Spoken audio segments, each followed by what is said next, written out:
तर कसंही पब्लिक नमस्कार. चायला पडलो बी होतो ब्लॉग काढता काढता, बरं झालं पाय बी नाही मोडला. तर आपलं सगळं काम बी आवरलं होतं ऑफिसमधलं.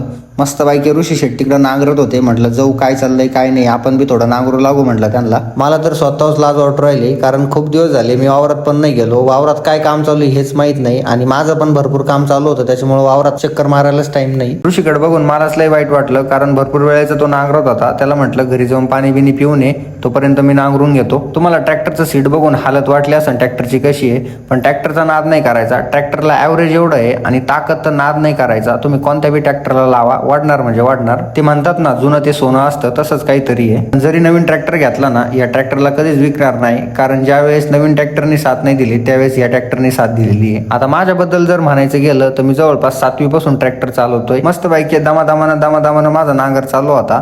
पण तुम्हाला माहिती आहे, जेव्हा मी ट्रॅक्टरवर बसतो ना, 5 मिनिटांना काही खोळभाव होतो म्हणजे होतोच. आता ट्रॅक्टरचा विषय असा झालता, रिव्हर्स गिअर टाकला, ट्रॅक्टर वळवत होतो, रिव्हर्स गिअरमध्ये गिअर गुंतून गेला. ऋषी शेटला म्हटलं पाणी प्यायल्यानंतर जा, पहिलं मला ही गिअर नीट करून द्या. लई दिवस झाली ट्रॅक्टरवर बसलो पण नव्हतो, त्याच्यामुळे सवय पण नव्हती नेमकी काय होतंय काय नाही, ट्रॅक्टरला माहीतच नाही.